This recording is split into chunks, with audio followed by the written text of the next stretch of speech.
Hi, I am Rasudo, and welcome to Blue Heater 2, where the wolves get a little silly at night. Blue Heater 2 is a complete overhaul and a sequel to the original game Blue Heater, where you play as your very own character set in a world of Blue Heater, about 2 weeks after the fall of Baal the Demon King. So this pretty much makes this journey of your character Bleeder beyond the journey end. First, what you want to do is to create your character with an all-new character creation system where you can let your imagination shine where it isn't supposed to be. Now I'm going to make my character finally my channel mascot, but with a little twist being that she's unhinged. Got quite a few loose screws and one less pair of chromosomes. Through the wastelands, through the highways, till my shadow turns to sun rays. Welcome to Flywood Forest, a land of unparalleled beauty and absolutely zero warning systems for impending doom. Middlesbrough, a humble village where people live simple lives. But what's this? From the sinister peaks lies the castle Morn comes a terrible force. A skeleton army, led by a king so dastardly he puts the bone in, well, everything. A statue so terrifying, it's almost art. Some say it's a monument to the ego of the fallen king. Others think it's just there to scare the birds. Either way, it's bad news. The stakes couldn't be higher or messy, eh? But fear not, brave hero. And here you are, the chosen one, the hero destined to defeat the skeleton king, save the land, and probably collect an unreasonable amount of side quests along the way. Will you rise to the challenge? Will you save Blateria? Will you return victorious in rizzing up those female NPC? Only time will tell.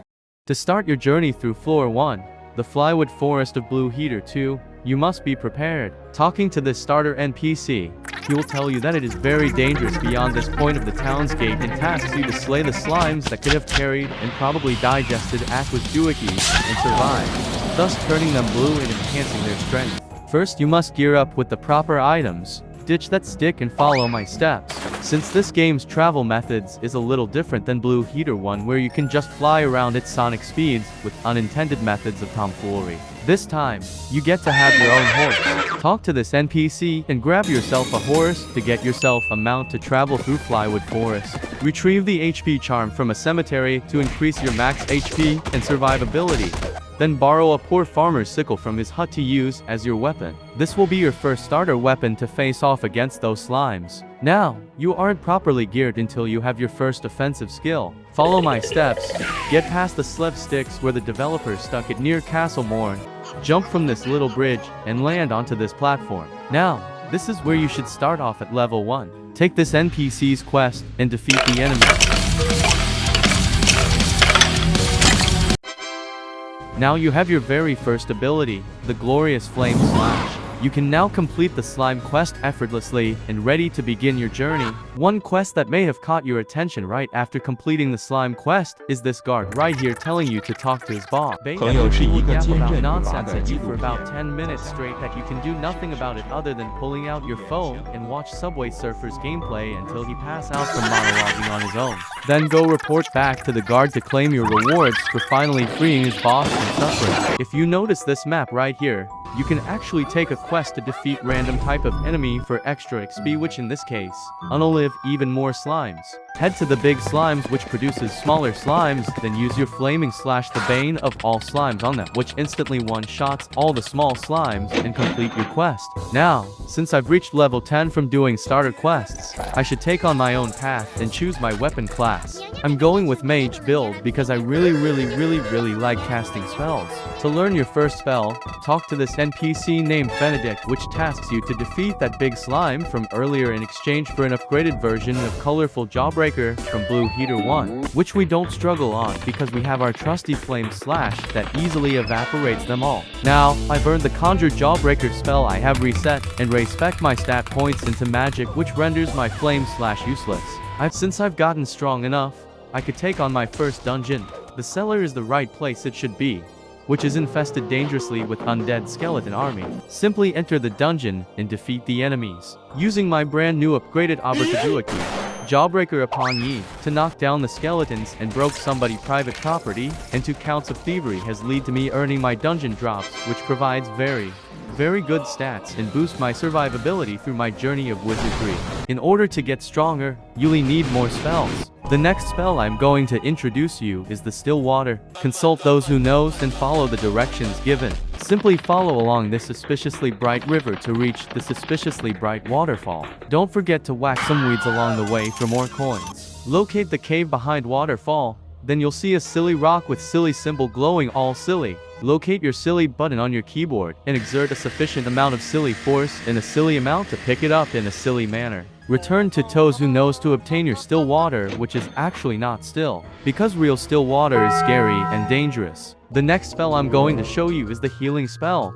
Talk to Gina in the forest, which she tasks you to defeat 6 giant crying mushrooms that are weirdly attracted to characters created with below medium size set. Simply use the colorful Jawbreaker to snipe them from afar so they cannot touch you. Some quest that may have caught your eyes is this merchant right here who is afraid of his caravan full of coke, or, in his words, the ooey gooey being destroyed by a bee and getting arrested by guards for drug trafficking. Once you agreed to help him, head down this path and you'll encounter the very same bee from Blue Heater 1 that now has earned himself a true overlord device from lifting 25 G times sneaking up on your back. This is what you need to do: ditch that staff and equip mini axes, because this fella has 100% magic resistance. Head over here, stand on the fallen caravan, and whack the bee to death, because this bee cannot fly. The next spell you'll need is Deep Void. It's located in this eerie graveyard. Talk to Caravan, who had his soul and possibly his body nearly drained by the nun inside the bell tower. Offer him a helping hand and take down the wicked witch. Then realize halfway that physical damage works better, so simply switch to funny shaped daggers and whack your way to victory. What's a mage without a silly magic missile that can both defeat enemies and cook you a nice barbecue dinner? Talk to this little witch Vanal and defeat zombies in her lawn to obtain the fireball spell. The last spell to complete your magical travels is the Meteor Shower. Also a friendly reminder to take a shower for those who clicked on my video the first 10 seconds it is uploaded. Also a friendlier reminder to like and subscribe using your left pinky toe within 1/3 of a second to receive free bleeder bits. To get started on obtaining the spell, talk to this edgelord and enter his basement, which is a physical hangout for his Discord server members. These people haven't seen sunlight for the past 2 weeks, and you better put them out of misery. Defeat 15 of them and take down the moderator to earn yourself a meteor shower. Now that you've become strong enough, it is time for the final showdown. Defeat the final boss of floor 1, the Skeleton King. This will be a hard and difficult battle you have to go through trials and errors, through fails and mistakes. You will rise to the top, because every wound would shape you and every scar would build your throne. Topple the fallen king once more and victory shall be yours.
Or if you aren't confident enough, you can bring your friends. Simply bring 3 more people to the raid and spam magic attacks at the Skeleton King and easily win the fight. Strength in number always works.